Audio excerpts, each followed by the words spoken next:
দাজ্জাল যেগুলো দুনিয়াতে চাইবে সেগুলোই বর্তমানে হচ্ছে। অর্থাৎ দাজ্জালের যেই এজেন্ডা, সে দুনিয়ার মানুষের ভিতরে, দুনিয়ার ভিতরে যেই সভ্যতা বাস্তবায়ন করতে চায়, কায়েম করতে চাই, বর্তমান বিজাতীয় সভ্যতা, পশ্চিমা সভ্যতা হুবহু দাজ্জালের সভ্যতা, হুবহু দাজ্জালের সভ্যতা, বিজাতীয় এবং পশ্চিমা সভ্যতা যেটা আছে, যেটাকে সভ্যতা নয়, এগুলো মূলত অসভ্যতা। সভ্যতা শব্দটার এটা কি হবে, অপমান হবে এগুলোকে সভ্যতা বললে। নারী উলঙ্গ হয়ে ঘোরাফেরা করবে, এটা কি সভ্যতা নেই? বাক স্বাধীনতার নামে যা ইচ্ছা তাই বলবে, যা ইচ্ছা তাই করবে, এটা সভ্যতা না। আপনি কথা বলার ক্ষমতা দিয়েছে, তার মানে আপনি সবই বলতে পারবেন, একজনকে গালি দিতে পারবেন। নারী স্বাধীনতার নাম দিয়ে যা ইচ্ছা তাই করা যাবে, তাহলে এগুলো সভ্যতা নাই। মূলত অসভ্যতাগুলোকে সভ্যতার মুরকে কি করা হয়েছে, আবরণ দেওয়া হয়েছে। ওই যে যেটা বলছিলাম, দাজ্জাল দেখাবে একটা, ভিতরে আরেকটা। বর্তমান এই দাজ্জালি সভ্যতা যেগুলো আছে পশ্চিমা সভ্যতায়, এইটার ভিতরে একরকম, বাহিরে আরেক রকম। চটকদার স্লোগান দিয়ে মানুষগুলিকে আকর্ষণ করে, কিন্তু তাদের ভিন্ন নিজ দিয়ে উদ্দেশ্য হলো ভিন্ন। আজকের আলোচনা খুব গভীরভাবে খেয়াল করবেন, এটা আমাদের জীবনের সাথে ওতপ্রোতভাবে জড়িত। এই দাজ্জালি সভ্যতার মূল এবং কারিগর যারা রয়েছেন, এরা একটা সর্বপ্রথম একটা চিন্তা এবং মতাদর্শ তৈরি করে।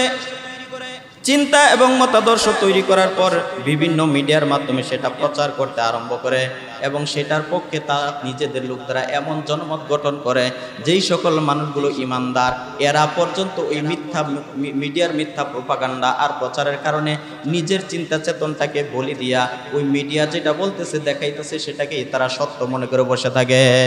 আলোচ্য বিষয় দাজ্জালের আবির্ভাব, সূরা কাহাফের ফজিলত। এবং সূরা কাহাফ তেলাওয়াত করলে দাজ্জালের ফিতনা থেকে আল্লাহ তাআলা হেফাজত করবেন।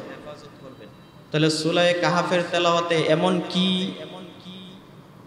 শক্তিশালী জিনিস রয়েছে, যার কারণে এই সূরা তেলাওয়াত করলে বা সূরা শুরুর 10 আয়াত তেলাওয়াত করলে দাজ্জালের মতন ভয়াবহ ফিতনা থেকে আল্লাহ তাআলা হেফাজত করবেন। তাহলে সূরা কাহাফের সাথে দাজ্জালের ফিতনার সাথে সম্পর্ক কি? গত জুমায় দাজ্জাল সম্পর্কে, দাজ্জালের পরিচয় সম্পর্কে কিছু কথা আলোচনা করা হয়েছে। আজকে প্রথমে দাজ্জাল সম্পর্কে কিছু কথা বলা হবে, এরপরে মূল আলোচনার দিকে আমরা চলে যাব ইনশাআল্লাহ। দাজ্জালি সভ্যতা বা দাজ্জালি সংস্কৃতি, এই বিষয়ে আলোচনা করার জন্য সূরা কাহাফের শুরুর একটা আয়াত তেলাওয়াত করা হয়েছে। আলহামদুলিল্লাহিল্লাযী আনজালা আলা আবদিল কিতাবা, এখান থেকে শুরুতে একটি আয়াত তেলাওয়াত করা হয়েছে। এই সূরা কাহাফের এক আয়াত তেলাওয়াত করা মূলত আলামত হিসেবে এজন্য বলা হচ্ছে যে মূলত সূরা কাহাফের পুরা সারাংশ আলোচনা করাটাই হবে আমাদের মূল উদ্দেশ্য। এজন্য শুধুমাত্র আলামত হিসেবে একটি আয়াত তেলাওয়াত করেছে, পুরাটা তেলাওয়াত করা সম্ভব নয় বিধায় এই সূরার সাথে দাজ্জালের ফিতনার সাথে গভীর সম্পর্ক এবং গভীর মিল রয়েছে। তো দাজ্জালের সাথে এই সূরার সাথে যে গভীর সম্পর্ক রয়েছে, এটা জানার আগে আমাদের এই কয়েকটা বিষয় জানা থাকা দরকার, যে দাজ্জালি ফিতনা এত বড় ভয়াবহ ফিতনা যে রাসূলুল্লাহ সাল্লাল্লাহু আলাইহি ওয়াসাল্লাম 1450 বছর আগেই এই দাজ্জালের ফিতনা থেকে সতর্ক করেছেন, উম্মাহকে ভয় দেখিয়েছেন। বুখারী শরীফ এবং মুসলিম শরীফের হাদিসের মধ্যে রয়েছে, হযরত আব্দুল্লাহ ইবনে মাসউদ, হযরত আব্দুল্লাহ ইবনে উমর রাদিয়াল্লাহু তাআলা আনহু থেকে বর্ণিত, রাসূলুল্লাহ সাল্লাল্লাহু আলাইহি ওয়াসাল্লাম বর্ণনা করেছেন, এই ফিতনা থেকে আমি আমার উম্মতকে সতর্ক করতেছি, যেই ফিতনার ব্যাপারে সকল নবীগণ নিজ নিজ উম্মতদেরকে সতর্ক করে গেছেন।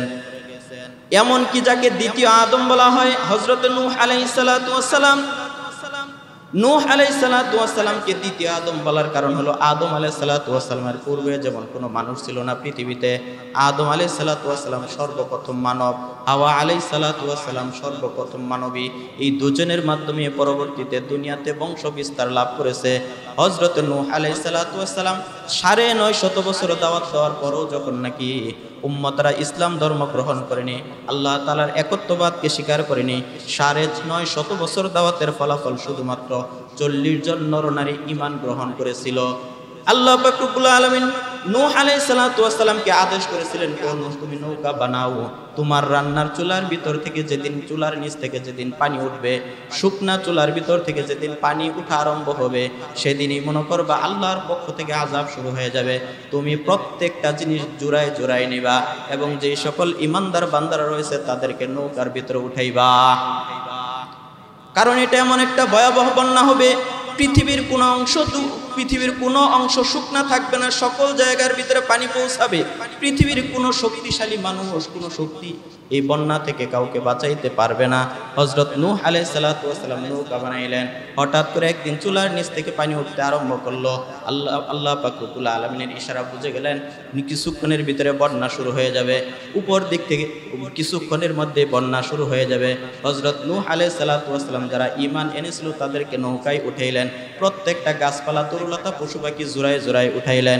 এরপরে কিছুক্ষণের মধ্যেই নিচ থেকে পানি উঠতে আরম্ভ করলো, আকাশ থেকে পানি বর্ষণ করতে আরম্ভ করলো। 6 মাস পর্যন্ত ছিল এই পানি। নূহ আলাইহিস সালামের এক ছেলে ছিল কেনাআন, তাকে বললো যে বাবা নৌকার ভিতরে উঠো, আজকে যে বন্যা, এই বন্যার হাত থেকে কোনো শক্তি তোমাকে বাঁচাইতে পারবে না। সে উত্তর দিয়েছিল, আমি বড় উঁচু পাহাড়ে আশ্রয় নিব। এত বড় উঁচু পাহাড়ে কি আর পানি উঠবে? নূহ আলাইহিস সালাম বলছিল আজকে হাত থেকে রক্ষা পাওয়ার কোনো সুযোগ নাই। কিন্তু আল্লাহ পাক রব্বুল আলামিন সতর্ক করে দিয়েছেন। নূহ আলাইহিস সালাম তার ছেলেকে উঠাইতে চাইছিলেন, কারণ ছেলে ঈমান আনে নাই।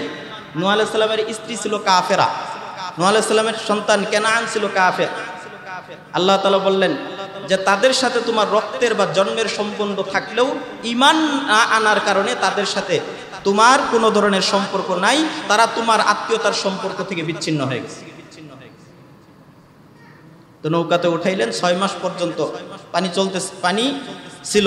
পৃথিবীতে কোনো গাছপালা, তরুলতা, পশু পাখি কিছুই জীবিত ছিল না। নতুন করে পৃথিবী 40 জনের মাধ্যমে আবাদ হয়েছে। এই জন্য নূহ আলাইহিস সালামকে দ্বিতীয় আদম বলা হয়। আদম আলাইহিস সালামের আগে যেমন কোনো মানুষ ছিল না, না কাফের না মুমিন। নূহ আলাইহিস সালামের আগে, নূহ আলাইহিস সালামের এই বন্যা পরবর্তী সময় শুধুমাত্র 40 জন ঈমানদার মানুষ থেকে আল্লাহ তাআলা পরবর্তী প্রজন্ম তৈরি করেছেন, যে যারা শুধু ছিল ঈমানদার। এরপরে আস্তে আস্তে আবার সমস্ত মানুষগুলো ক্ষুধাদ্রোহী কাফের হয়ে গেছে। কিছু কিছু মুমিন ছিল আর কিছু ছিল কাফের। তো ওই নূহ আলাইহিস সালাতু ওয়াস সালামের আগমন তো পৃথিবীর একেবারে শুরুতে, প্রারম্ভে। তারপরেও নূহ আলাইহিস সালাতু ওয়াস সালাম সতর্ক করে গেছেন, সাবধান, দাজ্জাল আসবে, দাজ্জালের ফিতনা থেকে তোমরা বেঁচে থাকবা। এবার চিন্তা করেন, নূহ আলাইহিস সালামের জমানা কত আগে ছিল, তবুও তিনি দাজ্জালের ফিতনা থেকে কি করেছেন? সতর্ক করেছেন। তাহলে এটা কত বড় ভয়াবহ ফিতনা। ফিতনাতুন আকবার, সবচেয়ে বড় ফিতনা। এজন্য রাসূলুল্লাহ সাল্লাল্লাহু আলাইহি ওয়াসাল্লাম দাজ্জালের ফিতনা থেকে সমস্ত মানুষদেরকে সতর্ক করে গিয়েছেন। দাজ্জালকে এটা কত জমায় বর্ণনা করা হয়েছে। দাজ্জাল হলো একজন আদম সন্তান। মুমিনদের পরীক্ষা করার জন্য আল্লাহ পাক রব্বুল আলামিন দাজ্জালকে অলৌকিক কিছু বৈশিষ্ট্য আর ক্ষমতা দিয়ে দুনিয়াতে প্রেরণ করবেন। কোন ব্যক্তি পাক্কা ইমানদার, কোন ব্যক্তি মুনাফিক ইমানদার, কোন ব্যক্তি কাফের, এই পরীক্ষাগুলো করার জন্য আল্লাহ পাক রব্বুল আলামিন দাজ্জালকে দুনিয়াতে পাঠাইবেন, প্রেরণ করবেন। দাজ্জালের পরিচয়, আরেকটা পরিচয় হলো দাজ্জাল শব্দটি তার পরিচয় এবং বাস্তবতা বহন করে। কিভাবে? দাজ্জাল শব্দের শাব্দিক অর্থ, আরবিতে দাজ্জাল শব্দের শাব্দিক অর্থ হচ্ছে মিথ্যুক, ধোঁকাবাজ, প্রতারক, যার উপরে একরকম ভিতরে আরেক রকম। এই দাজ্জাল শব্দের কয়েকটা: মিথ্যুক, ধোঁকাবাজ, প্রতারক, যার উপরে থাকবে একরকম ভিতরে আরেক রকম, সম্পূর্ণ উল্টা। এটা হলো দাজ্জালের আরেকটা পরিচয়। এবং এই দাজ্জালের সবচেয়ে বড় পরিচয় হলো দাজ্জাল সবচেয়ে বড় বাহ্যিক আবরণ পরিবর্তনকারী। এরা উপরের যেই মোড়ক আছে, বর্তমানে দেখবেন যে বিভিন্ন ভোক্তা অধিদপ্তরের যে অভিযানগুলো চালানো হয়, এগুলো দেখা যায় প্যাকেট একদম বিদেশি, বোতলটা বিদেশি, মোড়কটা বিদেশি, কিন্তু ভিতরের মাল কোথায়? ওই পুরান ঢাকার কোন একটা ঘরোয়া ফ্যাক্টরিতে কি করা হয়েছে, তৈরি করা হয়েছে কসমেটিক্স বা বিভিন্ন জিনিস। এগুলো ভিতরে জিনিস হলো বাংলাদেশি 2 নম্বর জিনিস, আর উপরে প্যাকেট বোঝার উপায় নেই, যেটা বাহিরের বিদেশি ব্র্যান্ডের প্যাকেট, এটাকে মিথ্যা প্রমাণ করার মতন বাহ্যিক কোনো আলামত দেখা যায় না, অর্থাৎ হুবহু বিদেশি ব্র্যান্ডের যে প্যাকেটগুলো আছে এগুলোর মতো। তো দাজ্জালের অবস্থা হবে ভিতরে একরকম বাহিরে আরেক রকম।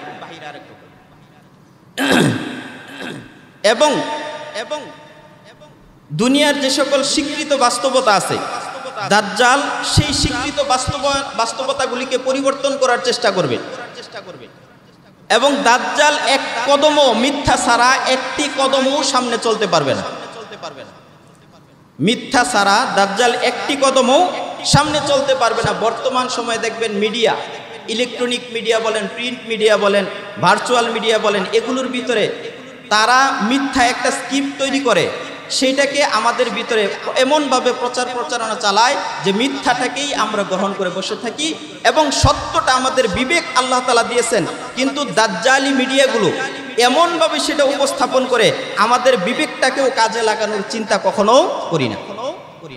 এটা হলো দাজ্জালি সভ্যতার একটা অংশ। মিডিয়ার মাধ্যমে মিথ্যাটাকে ব্যাপকভাবে প্রচার করবে। দাজ্জালের এই দাজ্জালি সভ্যতা প্রচার করার সবচেয়ে বড় মাধ্যম হবে মিডিয়া। খেয়াল রাখবেন, সবচেয়ে বড় মাধ্যম হবে মিডিয়া। এই জন্য বর্তমান মিডিয়ার কথাগুলো অন্ধভাবে কখনো বিশ্বাস করবেন না, তাহলে আপনি ফিতনায় পড়বেন। আগে মানুষ মিথ্যা বলতো, মিডিয়া সেটাকে সত্য খুঁজে বের করতো, আর বর্তমানে মিডিয়া মিথ্যা বলে, মানুষ সেটার কি করে সত্য খুঁজে বের করে। হচ্ছে কিনা এরকম? তাহলে দাজ্জালের সবচেয়ে বড় শক্তি হবে, দাজ্জালি সভ্যতা সংস্কৃতি প্রচার করার সবচেয়ে বড় মাধ্যম হলো মিডিয়া। হযরত হুযায়ফা ইবনুল ইয়ামান রাদিয়াল্লাহু তাআলা আনহু থেকে বর্ণিত, রাসূলুল্লাহ সাল্লাল্লাহু আলাইহি ওয়াসাল্লাম বর্ণনা করেন, দাজ্জালের হাতের ভিতরে দাজ্জালের সাথে আগুন এবং পানি থাকবে। বাস্তবে যেটা আগুন দেখা যাবে সেটা হলো পানি, আর বাস্তবে যেটা পানি দেখা যাবে সেটা হলো আগুন।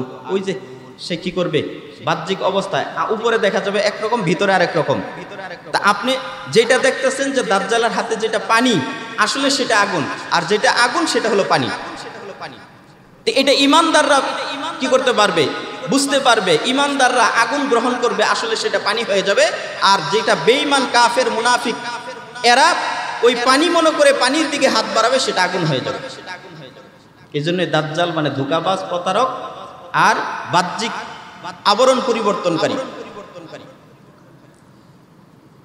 হযরত আবু হুরায়রা রাদিয়াল্লাহু তাআলা আনহু থেকে বর্ণিত, রাসূলুল্লাহ সাল্লাল্লাহু আলাইহি ওয়াসাল্লাম বর্ণনা করেছেন, তার সাথে জান্নাত এবং জাহান্নাম থাকবে। দাজ্জালের সাথে মানুষকে সহজে ধোঁকা দেওয়ার জন্য দাজ্জালের সাথে জাহান্নাম থাকবে আর জান্নাত থাকবে। মানুষ যেটাকে জান্নাত মনে করবে, বাহ্যিকভাবে যেটা জান্নাত দেখা যাবে সেটা হলো জাহান্নাম, আর যেটা জাহান্নাম দেখা যাবে সেটা হলো বাস্তবে জান্নাত। এই জন্য ইমানদার বান্দারা জাহান্নামের ভিতরে ঢুকবে, সাথে সাথে জান্নাতে চলে যাবে। আর কাফের বান্দারা তার দেখানো জান্নাতের ভিতরে ঢুকবে, কিন্তু সে জাহান্নামে চলে যাবে। এই দাজ্জাল পুরা, এই জন্য দাজ্জালের পরিচয় বল, দাজ্জাল মানে মিথ্যুক, ধোঁকাবাজ, প্রতারক। প্রতারণা করে কারা? যারা একটা দেখায় আরেকটা দেয়। দেখাইছে একটা, আপনি জিনিস কিনতে গেছেন, দেখাইছে একটা কৌশলে, ওই নিচে একটু আড়াল হয়েছেন, চোখের দৃষ্টির অগোচরে আপনার জিনিস পাল্টাই দিচ্ছে। গরুর মাংসের দোকান যাইবেন, দেখবেন যে এদের সামনে টেবিল বা যে থাকে, এটা একটা উঁচা থাকে এবং তাদের যেটা বসার জায়গা এটা উঁচা থাকে। এটা হলো তাদের প্রতারণার সবচেয়ে বড় মাধ্যম। আপনি নিচের দিক থেকে তাকায় তার ওইখানে ওই যে ভিতর সাইডে কি আছে এটা দেখবেন না, ওইখানে কিছু পচা মাংস, আগের মাংস, তারপরে চর্বি, এগুলো থাকে। কৌশলে আপনি মাপতেছে কেমন ভাবে ঢুকাই দেবে আপনি বুঝবেন না। প্রতারণার বড় মাধ্যম। এদের চৌকিগুলো উঁচু থাকে, পাকাগুলো উঁচু থাকে, এটা প্রতারণার একটা সবচেয়ে বড় কৌশল। বাসায় না দেখবেন আপনি গুস্ত দেখাই দিলেন একটা, এখানে বড় হাড্ডি ঢুকাই দিচ্ছে, চর্বি ঢুকাই দিচ্ছে। তো এই দাজ্জালি বর্তমান ইউরোপীয় বিজাতীয় সংস্কৃতি, পশ্চিমা সভ্যতা, বর্তমান যুগের আধুনিক সভ্যতায় এই সবগুলো হচ্ছে দাজ্জালি সভ্যতা। দাজ্জাল যেগুলো দুনিয়াতে চাইবে সেগুলোই বর্তমানে হচ্ছে। অর্থাৎ দাজ্জালের যেই এজেন্ডা, সে দুনিয়ার মানুষের ভিতরে, দুনিয়ার ভিতরে যেই সভ্যতা বাস্তবায়ন করতে চায়, কায়েম করতে চাই, বর্তমান বিজাতীয় সভ্যতা, পশ্চিমা সভ্যতা হুবহু দাজ্জালের সভ্যতা, হুবহু দাজ্জালের সভ্যতা, বিজাতীয় এবং পশ্চিমা সভ্যতা যেটা আছে, যেটাকে সভ্যতা নয়, এগুলো মূলত অসভ্যতা। সভ্যতা শব্দটার এটা কি হবে, অপমান হবে এগুলোকে সভ্যতা বললে। নারী উলঙ্গ হয়ে ঘোরাফেরা করবে, এটা কি সভ্যতা নেই? বাক স্বাধীনতার নামে যা ইচ্ছা তাই বলবে, যা ইচ্ছা তাই করবে, এটা সভ্যতা না। আপনি কথা বলার ক্ষমতা দিয়েছে, তার মানে আপনি সবই বলতে পারবেন, একজনকে গালি দিতে পারবেন। নারী স্বাধীনতার নাম দিয়ে যা ইচ্ছা তাই করা যাবে, তাহলে এগুলো সভ্যতা নাই। মূলত অসভ্যতাগুলোকে সভ্যতার মুরকে কি করা হয়েছে, আবরণ দেওয়া হয়েছে। ওই যেটা বলছিলাম, দাজ্জাল দেখাবে একটা, ভিতরে আরেকটা। বর্তমান এই দাজ্জালি সভ্যতা যেগুলো আছে পশ্চিমা সভ্যতায়, এইটার ভিতরে একরকম, বাহিরে আরেক রকম। চটকদার স্লোগান দিয়ে মানুষগুলিকে আকর্ষণ করে, কিন্তু তাদের ভিন্ন নিজ দিয়ে ভিন্ন উদ্দেশ্য হলো ভিন্ন। আজকের আলোচনা খুব গভীরভাবে খেয়াল করবেন, এটা আমাদের জীবনের সাথে ওতপ্রোতভাবে জড়িত। এই দাজ্জালি সভ্যতার মূল এবং কারিগর যারা রয়েছেন, এরা একটা সর্বপ্রথম একটা চিন্তা এবং মতাদর্শ তৈরি করে। চিন্তা এবং মতাদর্শ তৈরি করার পর বিভিন্ন মিডিয়ার মাধ্যমে সেটা প্রচার করতে আরম্ভ করে, এবং সেটার পক্ষে তারা নিজেদের লোক দ্বারা এমন জনমত গঠন করে, যেই সকল মানুষগুলো ইমানদার, এরা পর্যন্ত ওই মিডিয়ার মিথ্যা প্রোপাগান্ডা আর প্রচারের কারণে নিজের চিন্তা চেতনটাকে বলি দিয়া ওই মিডিয়া যেটা বলতেছে, দেখাইতেছে, সেটাকেই তারা সত্য মনে করে বসে থাকে। সেটাই সত্য মনে করে কি করে থাকে, বসে থাকে। এবং এটি তাদের উদ্দেশ্য, যে তারা একটা চিন্তা চেতনা তৈরি করে, মতাদর্শ তৈরি করে, সেটা তাদের মিডিয়া দ্বারা কি করে, প্রকাশ করায়, মানুষের ভিতরে আস্তে আস্তে প্রচার করতে থাকে। এক যুগে সকল মিডিয়া মিথ্যা জিনিসটাকে যখন বারবার প্রচার করতে থাকে, মানুষ মনে করে এটাই সত্য। কারণ একটা প্রবাদ আছে আরবিতে, ইদা তাকাররাল কালামু তাকাররারা ফিল কলব। একই মিথ্যা কথা যদি বারবার পুনরাবৃত্তি করা হয়, বিভিন্ন মানুষের মাধ্যমে সেটা বলানো হয়, সেটাই মানুষ কি করে, সত্য মনে করে বিশ্বাস করে বসে থাকে। এটাই তার অন্তর স্থির হয়ে যায়, আসলে মিথ্যা। কিন্তু সেটা বারবার প্রচার করার কারণে মানে একটা কথা এতবার বলতেছে, তার মানে এটাই সত্যি। আমি আপনি যদি কি করি, একটা মিথ্যা কথাকে আজকে এখান থেকে কি করি, মানে শুরু করি মিশন, যে 10 জন মানুষ এই মিথ্যা কথাটা সমাজের ভিতরে প্রচার করব। আমি 10 জনকে বললাম, আরেকজন 10 জনকে বললো, আরেকজন 10 জনকে বললো, মানুষ তো মনে হয় আরে এতজন মানুষও বলতেছে, তার মানে এটাই সত্য। এটাই মিডিয়ার পলিসি, বর্তমান মিডিয়ার পলিসি এটাই। তো এই যে মিডিয়াগুলো স্ক্রিপ্ট, একটা নাটক তৈরি করে, সেটাকে সাজায়, সাজানোর পর তারা নানাভাবে প্রচার করে, এমনভাবে প্রচার করে যে মানুষ সেটাকে গ্রহণ করে, বিশ্বাস করে, পছন্দ করে, সেটাকে ভালোবাসতে আরম্ভ করে। এবং মানুষ সেগুলো শোনার পর নিজের বিবেককে পর্যন্ত কাজে লাগানোর, নিজের বিবেক দ্বারা চিন্তা করার যে চিন্তা শক্তি, সেটা পর্যন্ত কি করে দেয়, লুপ পায়। অর্থাৎ নিজের বিবেক দিয়েও চিন্তা করার চেষ্টা করে না, যে আসলে যেটা বললো আসলে কি এটা সঠিক কিনা, মনে হচ্ছে না এরকম হওয়ার কথা। আমরা এতটুকু মানে উল্টা চিন্তা করার ক্ষমতাটা পর্যন্ত হারিয়ে ফেলি।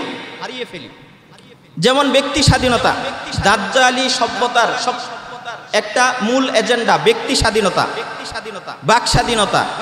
ব্যক্তি স্বাধীনতা, বাক স্বাধীনতা, গণতন্ত্র, মানবাধিকার, নারীর সমান অধিকার, এগুলো সব দাজ্জালি সব এজেন্ডা। দাজ্জাল এগুলো চাইবে। দাজ্জাল চাই ব্যক্তি স্বাধীনতার নামে মানুষ যা ইচ্ছা তাই করুক। গতকালকের যে একটা ইয়ের ভিতর আসছে, যে কেমনে জানি কথাটা বলছিল, চামড়া ব্যবসায়ী যারা আছে, চামড়া ব্যবসায়ী বুঝছেন তো, যারা মিডিয়াতে সিনেমা নাটক নির্মাতা যারা আছে, যে সকল, এদের মধ্য থেকে চামড়া ব্যবসায়ী সাধারণত মানুষ বলে, এটা খারাপ শব্দ আছে, মানে এটা না বলে চামড়া ব্যবসায়ী বলে, নিজের শরীর বিক্রি করে খায়।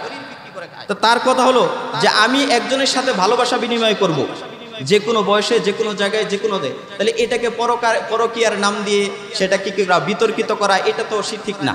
মানে সে চাইতেছে তার শরীর যাকে ইচ্ছা, যেখানে ইচ্ছা, যেভাবে ইচ্ছা সেভাবে দিবে। এটা কি সভ্যতা হয়? সাধারণ ইসলাম বাদ দেন, কোরআন হাদিসের কথাগুলো বাদ দিয়ে আপনি আপনার বিবেক দ্বারা চিন্তা করেন, এটা কি সভ্যতা না অসভ্যতা? অসভ্যতা। অথচ আপনি দেখবেন যে পেপার পত্রিকা বা মিডিয়ার ভিতরে সাহসী শব্দ ব্যবহার করে কিছু ওই চামড়া ব্যবসায়ীদের সাথে, যে সে সাহসী ফটোশুট করেছে। সাহসী ফটোশুট কি?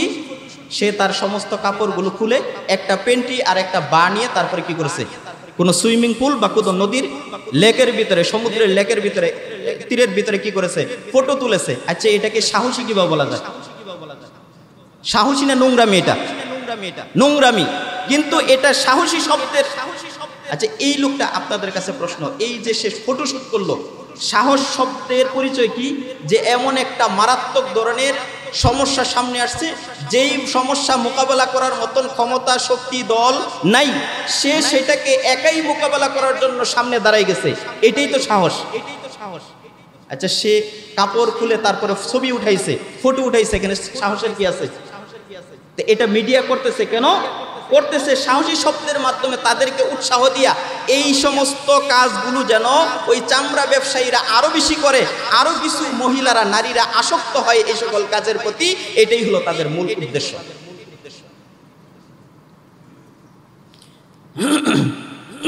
এরপরে বাক স্বাধীনতা। বাক স্বাধীনতার নামে যা ইচ্ছা তাই বলতেছে। তো বাক স্বাধীনতা, আপনি যা ইচ্ছা তাই বলতে পারবেন না। আপনার কথাবার্তার একটা লিমিট আছে। ইসলাম তো কোনোভাবেই সমর্থন করে না। ইসলামের ভিতরে কথাবার্তা বলার আদব আছে। কোন কথা বলা যাবে, কোন কথা বলা যাবে না, এগুলো সবগুলো পুঙ্খানুপুঙ্খানু বলা আছে। আপনি চাইলেই আপনার নিজের অধীনস্থ মানুষকেও আপনি যা ইচ্ছা তাই বলতে পারবেন না। যে আপনার খায়, আপনার পরিধান করে, তাকেও আপনি সব কথা বলতে পারবেন না। সব শব্দ তার ক্ষেত্রে প্রয়োগ করতে পারবেন না। চাইলেই মুখ দিয়ে গালিগালাজ করতে পারবেন না। এটা বাক স্বাধীনতা নয়। বাক স্বাধীনতা মানে আপনি সঠিক জিনিসটাকে উপস্থাপন করবেন, যেখানে অন্য কেউ উপস্থাপন করতে পারতেছে না, বলতে পারতেছে না, আপনি সেটাকে উপস্থাপন করবেন। এটা বাক স্বাধীনতা। সুদের বিরুদ্ধে কথা বলতে মানুষ ভয় পায়, চাকরি চলে যাবে। যারা সুদের সাথে, লেনদেনের সাথে জড়িত, তারা তার পিছনে লেগে যাবে। এই জায়গায় কি বলা, সুদের বয়ান করা, সুদের কথা বলা, এটা আপনি স্বাধীনতা। আপনাকে কেউ কি করতে পারে? এটা এই স্বাধীনতা কে দিয়েছেন? আল্লাহ তাআলা দিয়ে। ঘুষের বিরুদ্ধে কথা বলে এই স্বাধীনতা কে দিয়েছে? আল্লাহ তাআলা দিয়েছে। আপনি চাইলে তো গালি দিতে পারবেন না একজন। এরপরে গণতন্ত্র। গণতন্ত্র মানে অধিকাংশ মানুষ যেটা বলে এটাই সঠিক, সেটা ইসলামের পক্ষ হোক বা বিপক্ষে হোক। গণতন্ত্র ইসলামে হারাম, জায়েজ নাই। এগুলি নিয়ে আলোচনা করলে লাফায় উঠবে সবাই। হ্যাঁ, কি বলেন, আমরা দলের সাথে জড়িত, লাফায় উঠবে। তারা ইসলামের চাইতে গণতন্ত্রকে, মানুষের তৈরি করা পলিসিকে তারা বেশি প্রাধান্য দেয়। কোরআনকে, মানে গণতন্ত্র আর কোরআন মুখোমুখি হয়ে গেছে। সে গণতন্ত্রকে গ্রহণ করতেছে, অথচ কোরআনকে কি করতেছে? দূরে ঠেলে দিচ্ছে। আমাদের চিন্তা চেতনা এগুলো তৈরি করেছে কে? ওই দাজ্জালি মিডিয়া। আমাদের ভিতরে গণতন্ত্রটাকে এমন ভাবে ঢুকিয়ে দেওয়া হয়েছে যে ইসলামী শরিয়া যদি কায়েম হয় তাহলে আমাদের ক্ষতি হবে, আর গণতন্ত্র থাকলে আমাদের লাভ হবে। এটা আমাদের মাথায় ঢুকে দিচ্ছে। অথচ ইসলামী শরিয়া যদি রাষ্ট্রের ভিতরে বাস্তবায়ন হয়, এক সপ্তাহের ভিতরে চুরি, ডাকাতি, ছিনতাই, রাহাজানি, খুন, হত্যা সব বন্ধ হয়ে যাবে। ইসলামী শরিয়া যদি চালু হয়, রাস্তাঘাটে আপনি টাকার, ওই যে এখন তো মানুষ টাকা, কয়েক লাখ টাকা নিলেও দেখবেন যে বিভিন্নভাবে এমন ব্যাগের মধ্যে নিয়ে যায়, মনে হয় যে বাজার করে নিয়ে আসতেছে। কেন? তার ভয়, যদি এই টাকার সন্ধান কেউ পায়, রাস্তায় চুর, ডাকাত, ছিনতাই করতে পারে। তার মনের ভেতর ভয় আছে। ইসলামী শরিয়া কায়েম হোক, একটা মানুষের টাকা, প্রকাশ্যে টাকা কি করে শুধুমাত্র উপর দিয়ে সুতা দিয়ে, দড়ি দিয়ে পেঁচায় নিয়ে যাবে, কোনো একটা মানুষ টাকা ধরার সাহস পাবে না। কেন? কারণ সে যদি ছিনতাই করে, চুরি করে, তার হাত কাটা যাবে অথবা তাকে হত্যা করে দেওয়া হবে। সে যদি আরেকজন মানুষকে বিনা কারণে হত্যা করে, তার শাস্তি, তাকেও হত্যা, ওই মৃত্যুদণ্ড দেওয়া হবে। তখন তার মনে হবে আমি যে তাকে হত্যা করব, সাথে সাথে ইসলামী শরিয়া মোতাবেক তাৎক্ষণিক আমার বিচার হয়ে যাবে। বছরের পর বিচার চলবে না, বছরের পর বছর, বছরের পর বছর চলবে না। যে আমাদের একজন উস্তাদ বলতেন যে বর্তমান সময়ে মামলা চালানোর জন্য 3টা জিনিস থাকা দরকার। আইয়ুব আলাইহিস সালামের মতন ধৈর্য, নূহ আলাইহিস সালামের মতন হায়াত, আর কারুনের মতন ধন সম্পদ। এই 3টা জিনিস থাকলে বর্তমানে মানুষ মামলা চালাইতে পারবে। কারণ এটা তারিখের পর তারিখ চলবে, তারিখের পর তারিখ চলবে। বাস্তবে এটাই হচ্ছে। প্রমাণাদি সব আছে, তারপরে বিচার হচ্ছে না। এরপরে মানবাধিকার, এগুলো এমন ভাবে প্রচার করা হচ্ছে যে এই ক্ষতিকারক জিনিসগুলি মানুষ এখন চায়। মানুষ এই ক্ষতিকারক জিনিসগুলো চায় যে এগুলো হওয়া উচিত। নারী স্বাধীনতা হওয়া উচিত, মানবাধিকার এগুলো বাস্তবায়ন হওয়া উচিত। কিন্তু এর গভীরে কেউ দৃষ্টি দেয় না যে তারা মানবাধিকারের যেই একটা প্যাকেট তৈরি করেছে, এটার ভিতরে আসলে মানুষের অধিকার নয়, মানুষ অধিকার রক্ষা নয়, বরং অধিকার খণ্ডিত হবে। তাদের মতে স্বাধীনতা মানে যা ইচ্ছা তাই করো, যেখানে ইচ্ছা যেভাবে ইচ্ছা তাই করো, যা ইচ্ছা বলো, যা ইচ্ছা লেখো, হালাল হারামের কোনো তোয়াক্কা করা যাবে না, বৈধ অবৈধর কোনো কিছু করা যাবে না, জিনা হচ্ছে না বৈধ সম্পর্ক হচ্ছে সেগুলোর দিকে কোনো ভ্রুক্ষেপ নাই। এখানে একটা কথা বলি, এক বাচ্চা এক সন্তান তার বাবাকে জিজ্ঞাসা করছে, বাবা সফল জীবন কাকে বলে? সন্তান বাবাকে জিজ্ঞাসা করছে, বাবা সফল জীবন কাকে বলে? বাবা সরাসরি উত্তর না দিয়ে দার্শনিক পদ্ধতিতে সন্তানকে সফল জীবন শেখানোর জন্য বাবা বলল, বাবা তোমাকে যে ঘুড়ি কিনে দিয়েছিলাম সরাসরি এই ঘুড়িটা নিয়ে আসো, আমরা বাবা ছেলে মিলে আজকে ঘুড়ি উড়াবো। আকাশের ভিতরে ঘুড়ি উড়ার জন্য ঘর থেকে ঘুড়ি নিয়ে মাঠের ভিতরে বের হয়ে গেল। মাঠে বের হওয়ার পর ঘুড়িটা এবার বাবা বলল, বাবা আমি ঘুড়ির নাটাই তো ধরে রাখলাম, তুমি ঘুড়িটা উড়াইয়া দাও। সন্তান ঘুড়িটা উড়াই দিল। উড়াই দেওয়ার পরে এবার বাতাসে ঘুড়িটা আস্তে আস্তে উপরের দিকে উঠতেছে। ওই হাতের ভিতরে যেই সুতার নাটাইটা ছিল, ঘুড়ি যখন সুতা সারা ছেড়ে দেয় ঘুড়িটা টানতে আরম্ভ করে। সন্তানকে দেখাইলো, বাবা দেখো ঘুড়িটা উপরের দিকে ওঠার জন্য টানাটানি করতেছে কিনা। কয় হ্যাঁ। তার মানে ঘুড়ি চাইতেছে আমাকে ছেড়ে দেওয়া হোক, আমি উপরের দিকে উঠি। এইভাবে নাটাই থেকে আস্তে আস্তে সুতা সারা উপরের দিকে উঠে। ঘুড়ি নাটাই থেকে যতই সুতা সারা উপরের দিকে ঘুড়িটা উঠতে থাকে। উঠতে সকল সুতাগুলো ছাড়তে এক সময় নাটাইয়ের যত সুতা ছিল সমস্ত সুতাগুলো সারা শেষ হয়ে গেল। এবার আর কোনো সুতা নাই, কিন্তু ঘুড়িটা তো আকাশের ভিতরে বাতাসে পথ করে উঠতেছে, বাতাসের মধ্যে পথ করে উঠতেছে। এবার সন্তানের হাতে নাটাই তো ধরাই দিছে। বাবা তোমার কাছে কি মনে হইতেছে? মনে হচ্ছে ঘুড়ির ভিতরে এখানে যদি নাটাইয়ের মধ্যে আরো সুতা থাকতো, এই সুতাগুলো নাটাইয়ের মধ্যে যদি আরো সুতা থাকতো, নাটাইয়ের মধ্যে যদি সুতা থাকতো, নাটাইয়ের মধ্যে যদি সুতা থাকতো তাহলে আরো সুতা ছাড়তে পারতাম। এখন সুতা যেহেতু নাই, ঘুড়ি চাইতেছে আমার সুতাটা কেটে দেওয়া হোক, যেন আমি স্বাধীনভাবে আকাশের দিকে উঠতে পারি আর উপর দিকে উঠতে পারি। ঘুড়ি টানতে এটা মনে হইতেছে না যে সুতাটা কাইটা দিলে আর উপর দিকে স্বাধীনভাবে উঠতে পারবে। এখন তো একটা সেতু আছে, একটা বন্ধন আছে, যে সুতার কারণে সে যাইতে পারতেছে না, সুতা কাইটা দিলে সে উপরের দিকে উঠবে। এবার সন্তানকে বলল, বাবা যেহেতু ঘুড়ি চাইতেছে সে স্বাধীনভাবে উড়ার জন্য সুতাটা কেটে দিলাম। এবার মনে হচ্ছে সুতা কেটে দিলে ঘুড়িটা উপরের দিকে উঠবে, কিন্তু আসলে কি ঘুড়িটা উপরের দিকে উঠবে না নিচের দিকে নামবে?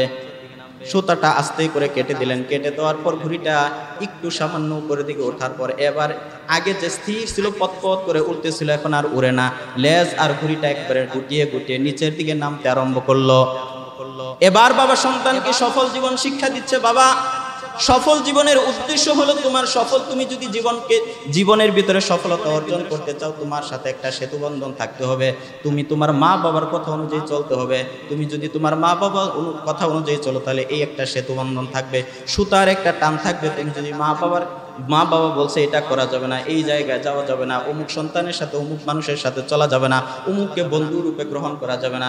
এখন তুমি যদি মনে করো ঘুড়ির মতন আমাকে সুতা কেটেলে উপর দিকে উঠতাম, আর তুমিও যদি মনে করো আমার মা বাবার নিষেধাজ্ঞা যদি না থাকতো তাহলে আমি আড্ডাবাজি করতে পারতাম, বন্ধু বান্ধবের সাথে আনন্দ ফুন্দি করতে পারতাম, কিন্তু মা বাবা সন্ধ্যার পরে ঘর থেকে বের হতে দেয় না, অমুক বন্ধুর সাথে চলতে দেয় না, এই কাজগুলো করতে দেয় না।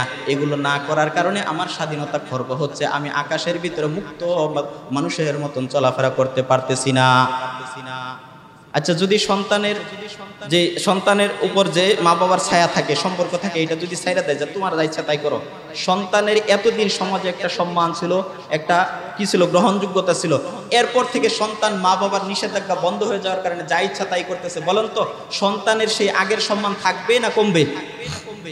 কমবে। কেন? এতদিন মা বাবা ভালো মন্দ বুঝাইছে, শুধু ভালোগুলো করার অনুমতি দিয়েছে, খারাপগুলো করার অনুমতি দেয় নাই। এই জন্য তার একটা অবস্থান ছিল। যেদিন মা বাবা সেই নিষেধাজ্ঞাগুলো বন্ধ করে দিয়েছে, তাকে তার স্বাধীন মতো চলার জন্য বলে দিয়েছে যে তুমি যা ইচ্ছা তাই করতে পারো। এবার সন্তান ভালো মন্দ সব কিছুই করে। সমাজে যেই মানুষটা এতদিন প্রশংসা করতে ছেলেটা ভালো ছিল, এখন এই ছেলে উমুকের সাথে আড্ডা দেয়, গাঞ্জাকুর মদকুর এদের সাথে আড্ডা দেয়, এরপরে মাঝে মাঝে ইয়াবা ট্যাবলেট এই সমস্ত বিভিন্ন জিনিস খায়, ছেলেটা নষ্ট হয়ে গেছে। তাহলে ছেলের অবস্থান আছে না পড়ে গেছে? ঘুড়ির সুতা যতক্ষণ ছিল ঘুড়ি পথ করে উঠতেছিল, যখন বুড়ি সুতা কাটাতেছে বুড়ি নিচে পড়ে গেছে। ছেলের এই ভালো অবস্থান টিকে থাকবে যদি মা বাবার সাথে তার সেতুবন্ধন ঠিক থাকে। তদ্রূপ একজন মানুষকে দুনিয়াতে আল্লাহ তাআলা পাঠাইছেন, এই মানুষের সাথে যখন কুরআন আর হাদিসের সাথে সেতুবন্ধন থাকবে, যতক্ষণ পর্যন্ত সে কুরআন আর হাদিসের নির্দেশনা মেনে চলবে, ততক্ষণ পর্যন্ত তার দুনিয়ার অবস্থান ইমানদার হিসেবে অবস্থান ঠিক থাকবে। সে যদি কুরআন থেকে আর হাদিস থেকে দূরে সরে গিয়ে নিজের মতন চলাফেরা করে, তখন তার অবস্থান আল্লাহ তাআলার দৃষ্টিতে কমে যাবে, ডাউন হয়ে যাবে। এইটাই হলো সফল জীবন। অর্থাৎ সফল জীবনের পিছনে আপনার কি থাকতে হবে? যাদের সাথে আপনার একটা বন্ধন থাকা দরকার, এটা থাকতে হবে। আপনি যদি আপনার মতন চলতে চান, আপনি সফল হতে পারবেন না, না দুনিয়ার জীবনে না পরকালীন জীবনে। এই হলো সফল জীবন। এরপরে আল্লাহ তাআলা বলছেন, ওয়া ইয়াবতাগি গায়রাল ইসলামি দীনান ফালান ইউকবালা মিন। যারা কি করে মানে ইসলাম, ওয়া ইয়াবতাগি গায়রাল ইসলামি দীনান ফালান ইউকবালা মিন, ইসলাম যা বলেছে এগুলো বাহিরে গিয়ে যখন কেউ কিছু করবে, তার কোনো আমল আল্লাহ তাআলা কবুল করবেন না, কোনো জিনিস গ্রহণযোগ্য হবে না।